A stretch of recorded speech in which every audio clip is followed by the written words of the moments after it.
The dawn air was cool against Dinah's skin as she washed her face, carefully braiding her hair with trembling hands. Almost 70 days had passed since their father's death, and though grief still clung to the family like a heavy fog, another fear had begun to settle among her brothers, the fear of Joseph. The 70 days of mourning were nearly at an end, and with their father gone, unease stirred among her brothers. Old rivalries, whispered fears, uncertain futures. Now that it was nearly over, Dinah prepared to leave, not just to carry a message, but to reclaim her voice. Her father's death had taken the last shield between her and the full judgment of her brothers. She told them it was to seek peace, but the truth ran deeper. She needed to see Joseph.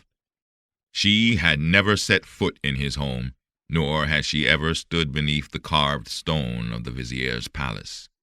She had played with Ephraim and Manasseh when Joseph brought them to the camp, had laughed with them in the dust, but she had never met their mother, Asenath. The name was foreign on her tongue, and though curiosity pulled at her, she knew her place.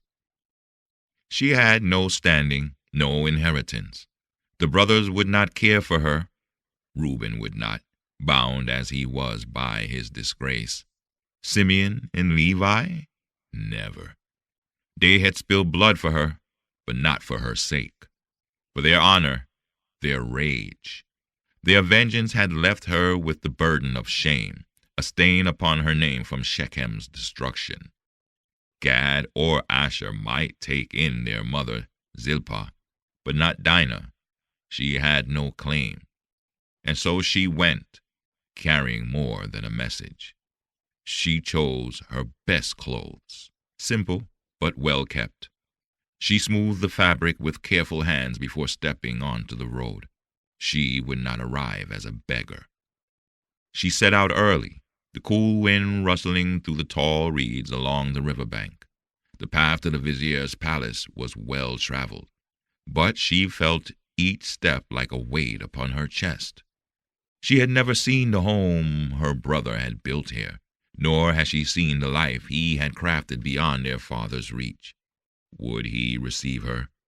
Would he even recognize her? At the gates of the vizier's palace. The vizier's palace was smaller than Pharaoh's, yet it towered over Dinah as she approached, its limestone walls gleaming gold beneath the rising sun. Unlike the rough stone homes of the Hebrews, its pillars were carved with intricate depictions of grain, of canals, of the bounty Joseph had secured for Egypt. It was not a fortress, yet it was well guarded. Dinah slowed as she reached the great bronze gates, their weight a silent testament to the power that lay within. 2 guards stood at their posts, dressed in fine linen, their spears gleaming in the morning light. She hesitated. To them, she was nothing more than another petitioner.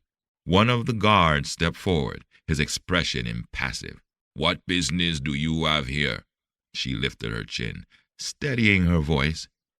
"I bring a message for the vizier." The guards exchanged a glance.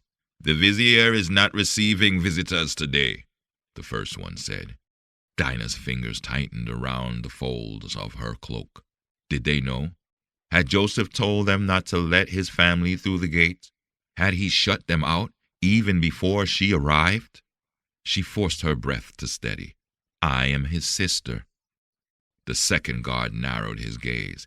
"The vizier has no sisters among Pharaoh's house." Her throat tightened, shame curling in her gut. Of course, to them she was nothing. She took a step forward, the boldness in her voice surprising even herself. "I am Dinah, daughter of Israel. I bring a message from my brothers."